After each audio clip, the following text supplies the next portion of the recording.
A paz do Senhor, irmãos. Meu nome é Karen de Andrade Bandeira e hoje eu estou aqui com o pastor Claudionor Correia de Andrade e nós vamos começar, com a ajuda de Deus, uma série de entrevistas enfocando temas bíblicos, teológicos, éticos e atuais. Nosso tema de abertura contemplará a urgência e a necessidade de um autêntico avivamento pentecostal. Pedimos, antes de começar a entrevista, que os irmãos entrem em contato conosco através deste canal. Será um prazer ouvi-los. Pastor Claudionor, primeira pergunta: o que é o avivamento? Irmã Karen, em primeiro lugar, eu cumprimento a todos e a irmã em particular com a paz de nosso Senhor e Salvador Jesus Cristo. Quanto a esta pergunta, eu preciso fazer um pequeno preâmbulo das dificuldades que o nosso país vem enfrentando atualmente. Levando em conta as nossas urgências, eu creio que quadra muito bem citar aqui Jeremias capítulo 8 e versículo 20. Diz a palavra de Deus: passou a cega, findou o verão, e nós não estamos salvos. O que isto significa? Em primeiro lugar, nós evangélicos brasileiros, principalmente os pentecostais, precisamos buscar com urgência um avivamento para que o nosso país consiga sobreviver a todas essas dificuldades e provações. Quando observamos um país como o nosso enfrentar dificuldades às vezes financeiras, mas principalmente espirituais, morais e éticas, é sinal de que a Igreja de Cristo precisa atuar como se fora e realmente é sal da terra e luz do mundo. Mas isso só é possível se clamarmos a Deus pedindo um avivamento. Quanto à sua primeira pergunta, nós podemos respondê-la da seguinte forma. Em nosso livro Fundamentos Bíblicos de um Autêntico Avivamento, lançado pela Casa Publicadora das Assembleias de Deus, damos a seguinte definição de avivamento. Prestemos atenção. O avivamento pode ser definido como o retorno aos princípios que caracterizavam a igreja primitiva. É um retorno à Bíblia como a nossa única regra infalível de fé e prática. É o retorno à oração como a mais bela expressão do sacerdócio universal de cada crente. É o retorno às experiências genuínas com o Cristo, sem as quais inexistiria o corpo místico do Senhor. É o retorno à grande comissão, cujo lema continua a ser: até aos confins da terra. O avivamento, enfim, é o reaparecimento da Igreja como a agência por excelência do Reino de Deus. Eu creio que quando o senhor falou da necessidade da nação ser corrigida, em termos morais e espirituais, isso me fez questionar o motivo pelo qual precisamos de um avivamento. O senhor pode expandir mais as razões de precisarmos? Olha, perfeitamente. Se não agirmos como sal e como luz, significa o quê? Que nós não estamos agindo de forma profética e sacerdotal. Nós podemos mudar a história do nosso país não politicamente e muito menos de forma partidária.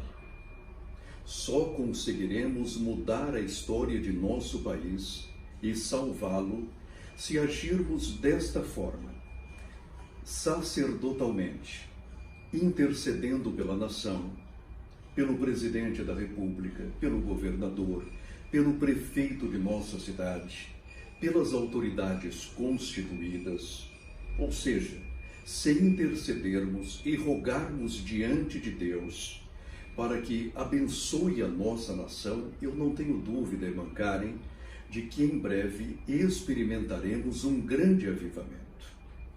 Quanto à nossa ação profética, sempre que observarmos que as autoridades constituídas não estão cumprindo o seu papel e lutando pelo bem comum, é a nossa obrigação chamá-las à atenção de acordo com a recomendação bíblica. Agora, eu sou contra lutarmos política e partidariamente. Por quê? Porque a igreja é a agência por excelência do reino de Deus. E aqui ela representa o próprio Deus, o reino de Deus e todos os seus poderes. Eu costumo dizer que a política da igreja é estar acima da política. E quando agimos de forma profeticamente, pela Bíblia e através da Bíblia, podemos protestar e devemos protestar contra desmandos éticos como o aborto, por exemplo, o casamento de pessoas do mesmo sexo, a eutanásia e outros desvios éticos de nossa nação. Não tenham dúvida, se a nossa nação não primar pela moral cristã, jamais alcançaremos os nossos objetivos. E a igreja existe para isso mesmo, para mostrar os caminhos espirituais, morais e éticos de nossa nação. E, continuando, qual seria o primeiro fator do avivamento pentecostal? Sem dúvida alguma, irmã Karen, e todos os nossos ouvintes devem saber disso, o primeiro fator para desencadear um grande avivamento pentecostal é este: é o retorno incondicional à Bíblia Sagrada como a inspirada, a inerrante, a infalível, a completa e suficiente e eterna Palavra de Deus. Nós temos aqui, em 2 Reis, capítulo 22 e versículo 8, um versículo que é a chave para todo o avivamento. Prestemos atenção. Então disse o sumo sacerdote Uquias ao escrivão Safã: achei o livro da lei na casa do Senhor. E Uquias deu o livro a Safã e ele o leu. Ou seja, e o leu perante o rei. A história se cala acerca dos avivamentos que começaram sem um retorno imediato à Bíblia Sagrada. Se deixarmos a Bíblia de lado, se não a lermos devocionalmente, se não a ensinarmos na igreja, se não a proclamarmos como ela deve ser proclamada, não teremos avivamento. Morreremos como igreja, como organismo de Cristo, e talvez consigamos sobreviver apenas como organização burocrática e denominacional. Mas quando há um retorno incondicional à Bíblia Sagrada, e quando damos espaço em nossos cultos para que ela seja lida e ensinada e proclamada, não tenham dúvida de que o avivamento virá. Hoje, irmã Karen, eu fico muito preocupado com a liturgia mesmo nas igrejas pentecostais. Liturgia é algo comum na igreja. A liturgia significa um serviço público que nós prestamos não somente a Deus, mas também àqueles que nos assistem.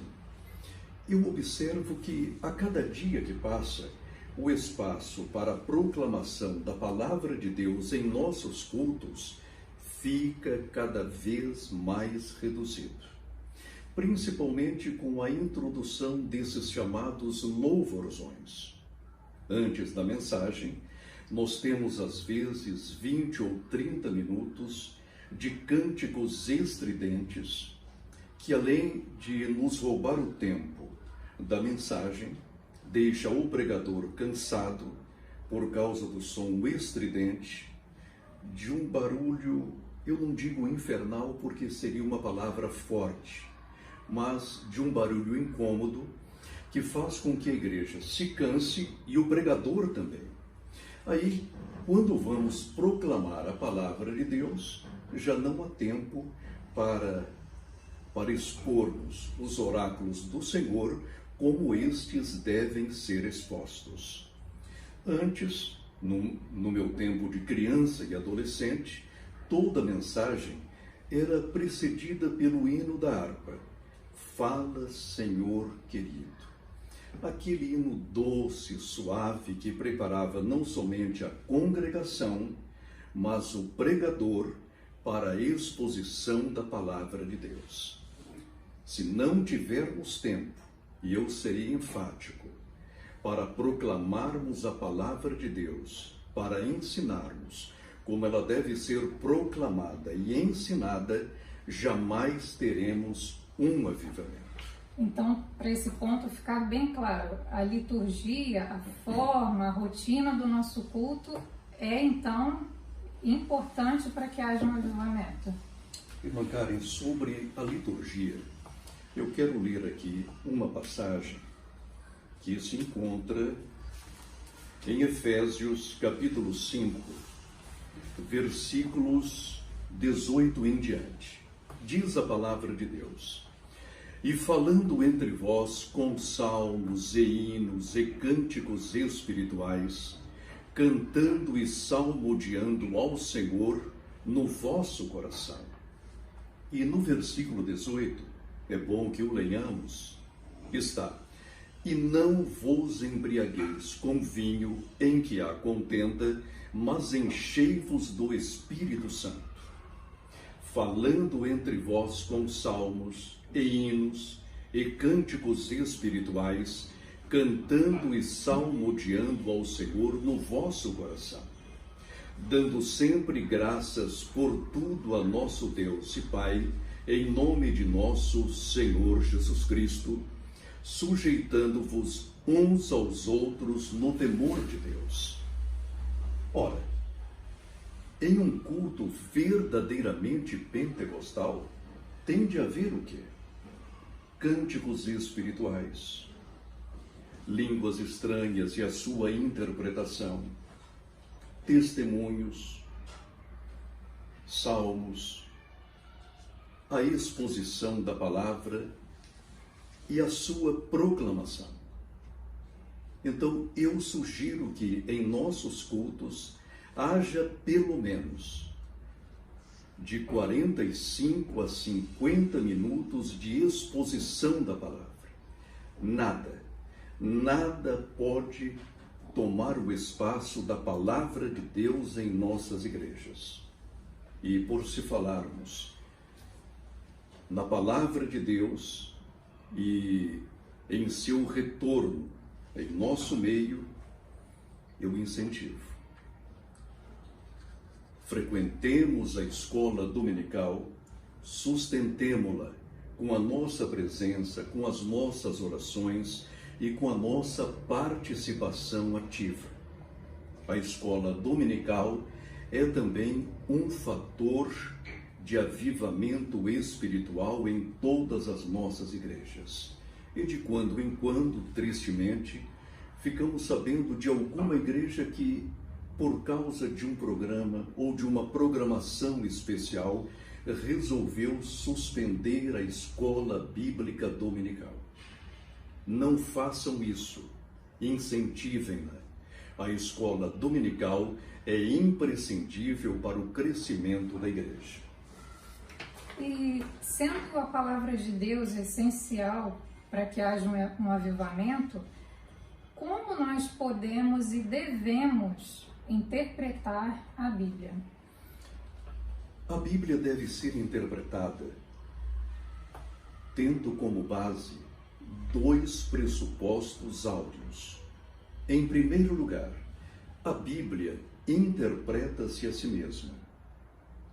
A Bíblia é um livro tão maravilhoso, tão claro, tão perspícuo, ou seja, tão transparente, que ela nos leva a interpretá-la por ela mesma.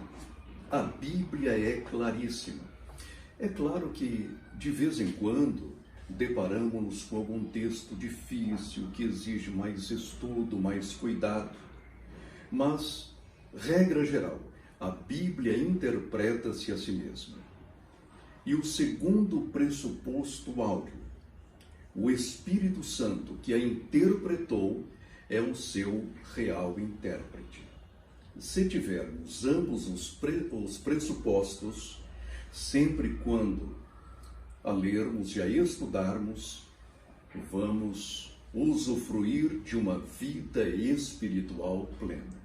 Não teremos dificuldades nem hermenêuticas, nem exegéticas, porque nas Assembleias de Deus eu conheço pessoas que foram alfabetizadas lendo a Bíblia e lendo uma versão clássica.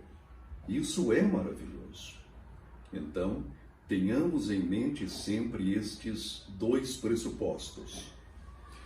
A Bíblia interpreta-se a si mesma e o Espírito Santo, que a inspirou, é o seu real intérprete.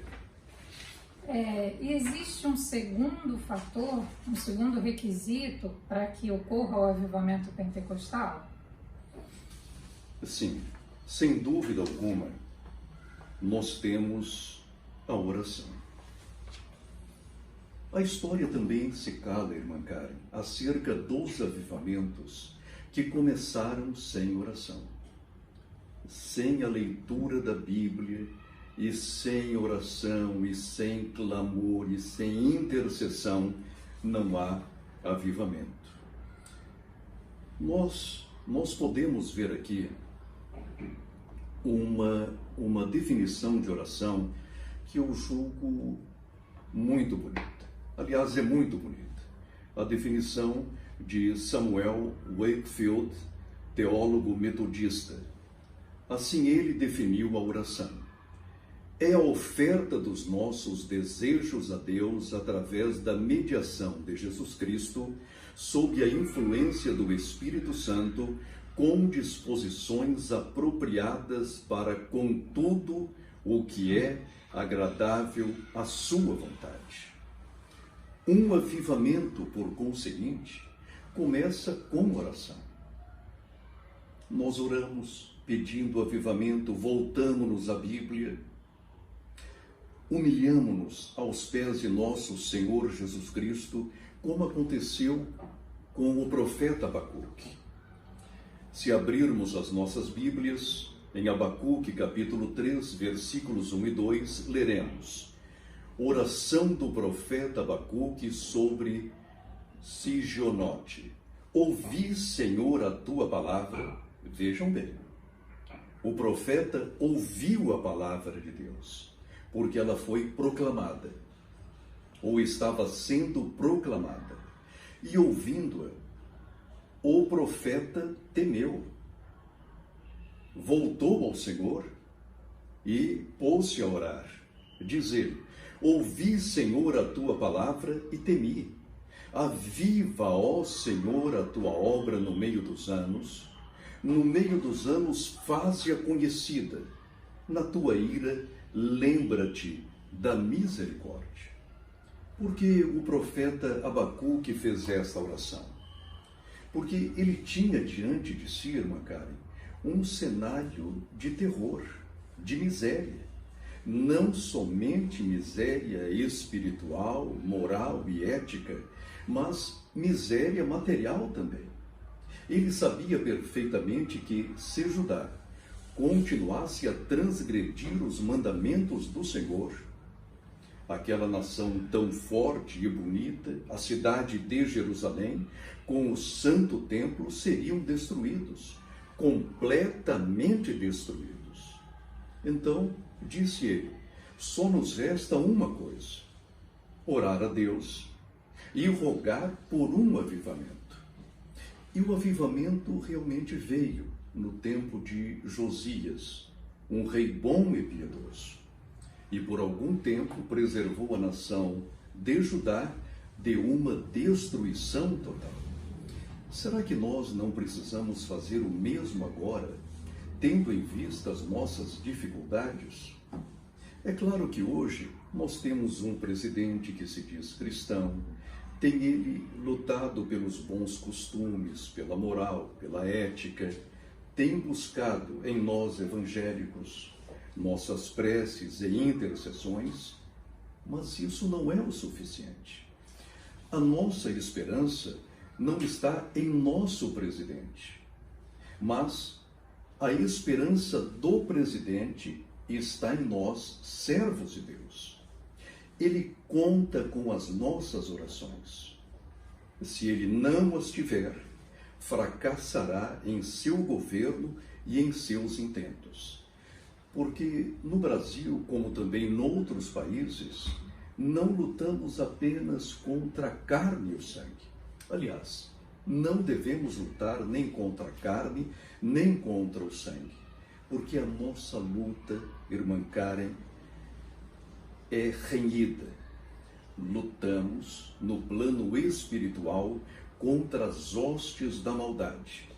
E só podemos vencer esta luta com oração e com oração. Neste momento eu diria que toda oração é pouca.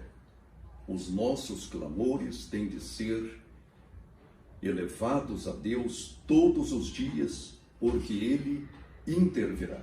Aliás, já está intervindo em nossa história. Mas não é suficiente ainda. A igreja tem de ser igreja. Tem de agir como igreja e não como força política.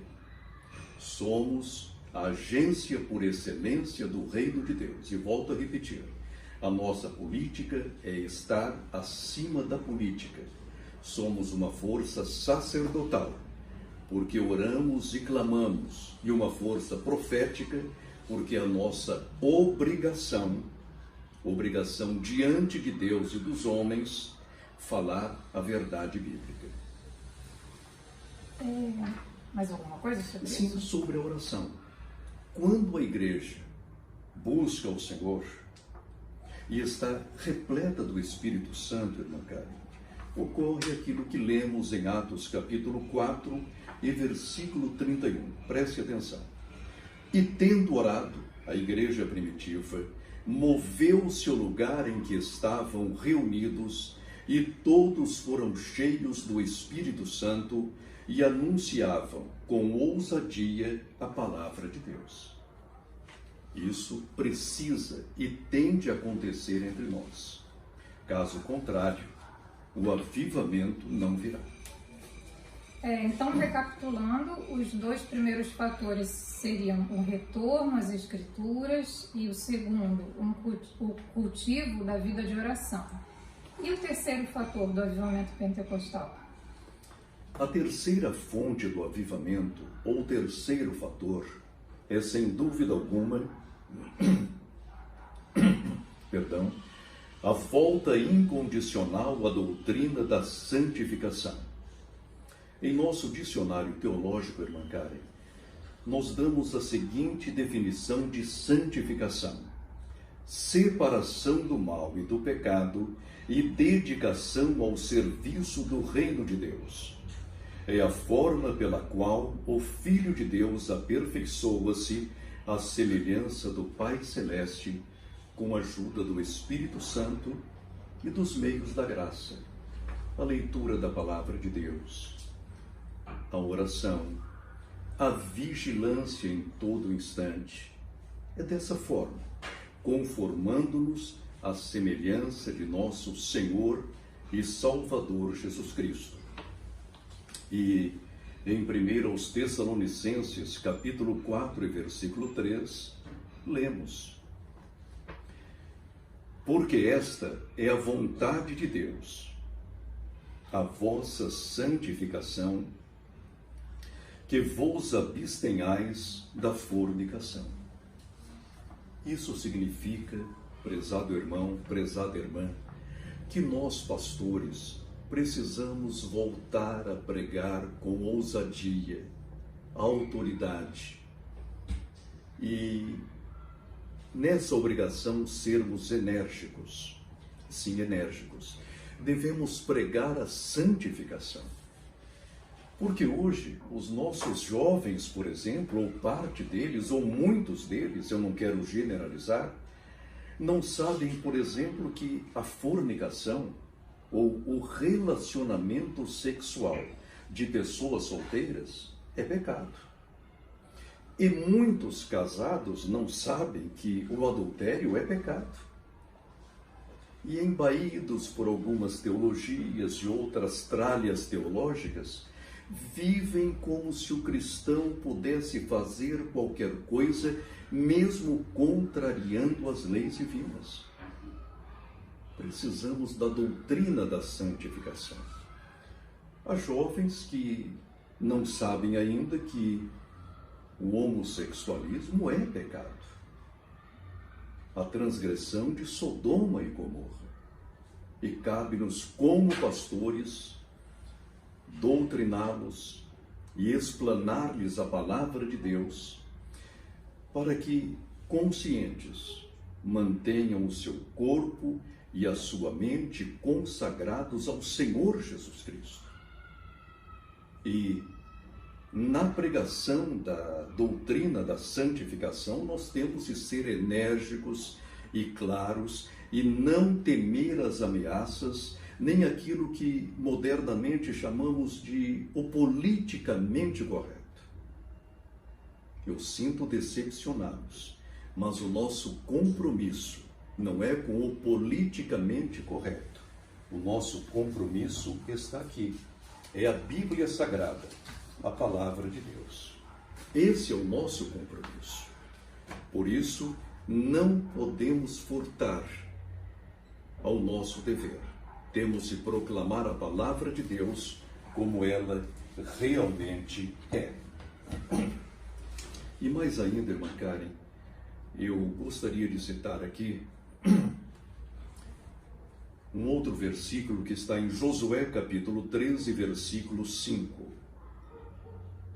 Disse Josué: santificai-vos, porque amanhã fará o Senhor maravilhas no meio de vós.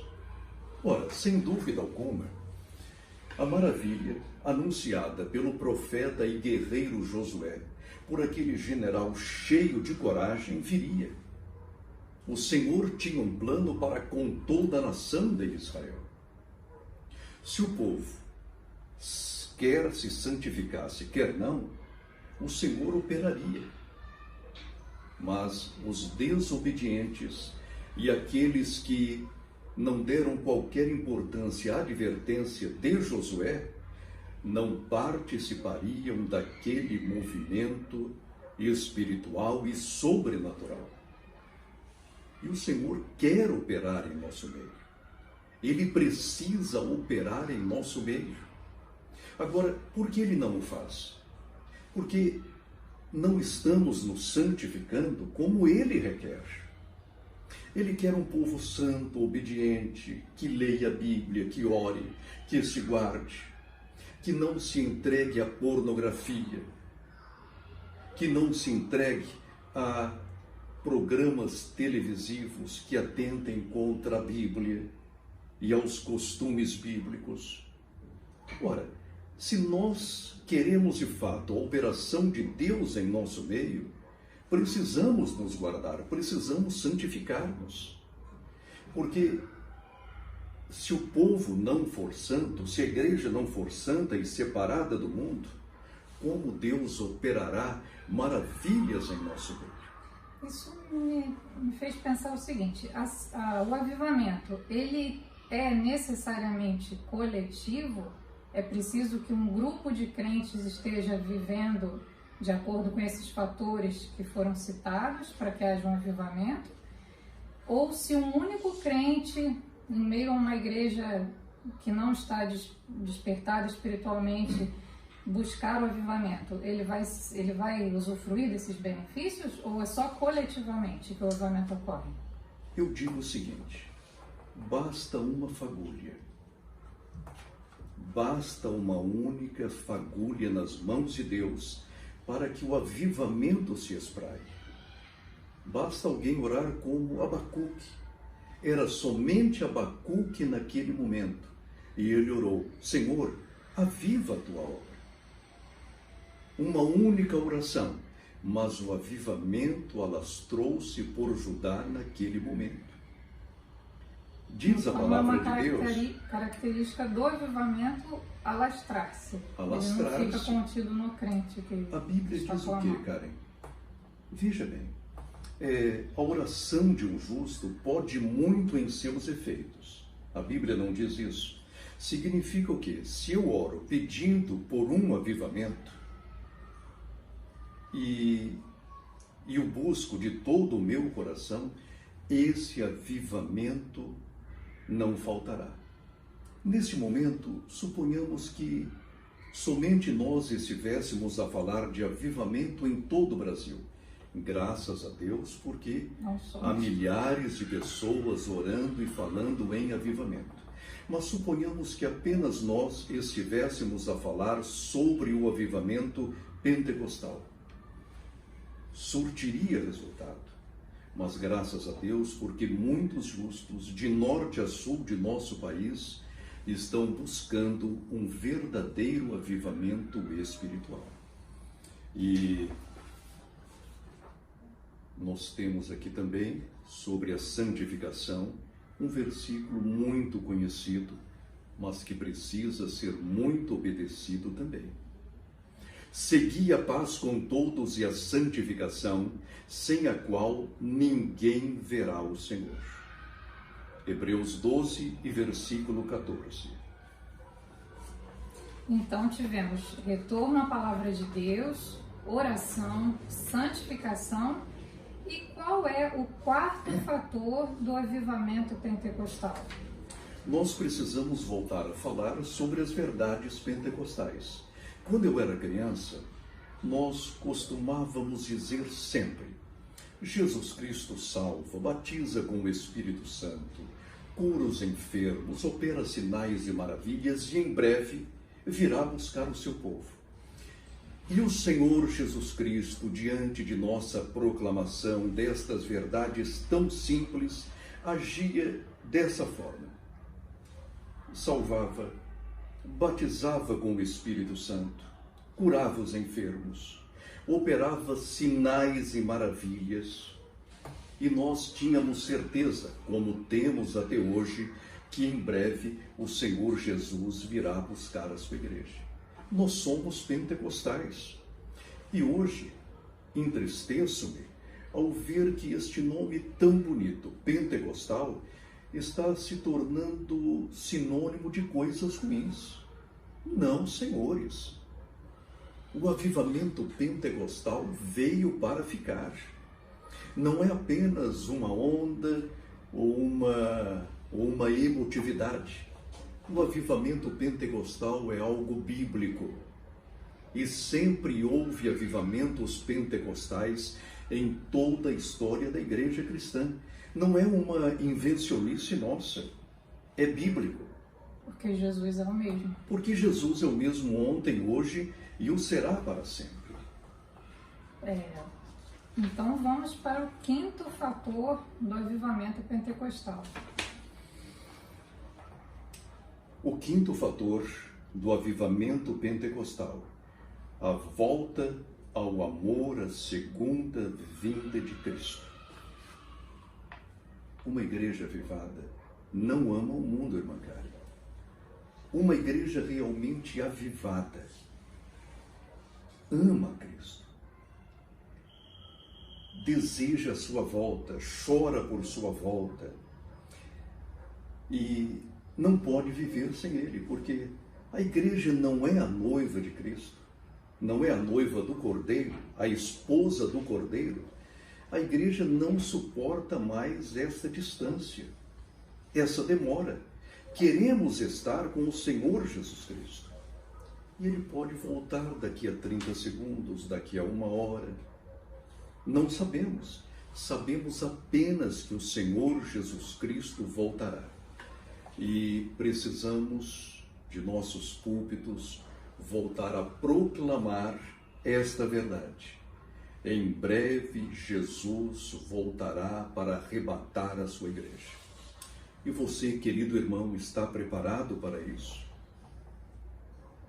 Você está lendo a sua Bíblia, orando, santificando-se? Você está proclamando as verdades pentecostais como elas devem ser pregadas, ensinadas e proclamadas? Jesus Cristo virá. Eu quero deixar aqui um versículo que se encontra em Apocalipse, capítulo 16 e 15. Eis que venho como ladrão. Ninguém sabe o dia da volta do Senhor. Bem-aventurado aquele que vigia e guarda as suas roupas, para que não ande nu e não se vejam as suas vergonhas. E quando vamos para Apocalipse 22, versos 20 e 21, lemos: Eis que venho como ladrão. Bem-aventurado aquele que vigia e guarda as suas roupas, para que não ande nu e não se vejam as suas vergonhas. Precisamos buscar a Deus, buscar o Senhor de todo o nosso coração, porque em breve a trombeta estrugirá. E quando isso acontecer, não tenha dúvida, os que estiverem preparados serão levados para o céu, arrebatados, e estarão para sempre com o Senhor. Então, estes são os fatores de um grande avivamento. O retorno à palavra de Deus, incondicional. O retorno à vida de oração. A santificação, não somente como doutrina, mas como prática diária. As verdades pentecostais e também ao amor, ao desejo de encontrarmos-nos com o Senhor nos ares. Porque o Senhor Jesus Cristo virá. Eu não tenho dúvida disso. Então, irmã Karen, esses são os fatores de avivamento. E eu quero que toda a igreja ore a partir de agora pedindo um grande avivamento. Aviva, Senhor, a tua obra. Aviva, Senhor, a tua obra. Alguma coisa a acrescentar, especificamente para a igreja brasileira? Voltem à Bíblia Sagrada, que é a palavra de Deus. Voltemos a orar. Marquemos aqueles abençoados cultos de oração que tínhamos em nossas igrejas. Intercedamos pelo presidente, pelo governador, pelo prefeito, por nossos vizinhos, evangelizemos. Façamos missões, que é um fator importantíssimo de um grande avivamento, porque uma igreja avivada, irmã Karen, não se contém dentro de quatro paredes. Ela evangeliza, faz missões, manda obreiros para a África, para a Ásia, para toda a América Latina. Uma igreja avivada não teme nem as fronteiras islâmicas ou comunistas ou opressoras. A igreja verdadeiramente avivada força todas as portas do inferno, porque é irresistível no poder do Espírito Santo. Uma igreja avivada é a igreja que mexe com a estrutura de todo um continente. E a irmã sabe muito bem que nós precisamos mexer com a estrutura da América Latina. Precisamos libertá-la de certas opressões diabólicas para que do Canadá à Argentina tenhamos um continente avivado, missionário e evangelístico. E preparemos-nos para a volta de nosso Senhor Jesus Cristo. Amém. Terminamos aqui agradecendo aos irmãos por terem acompanhado essa entrevista e pedimos novamente que deixem comentários, que participem conosco nos comentários. Amém.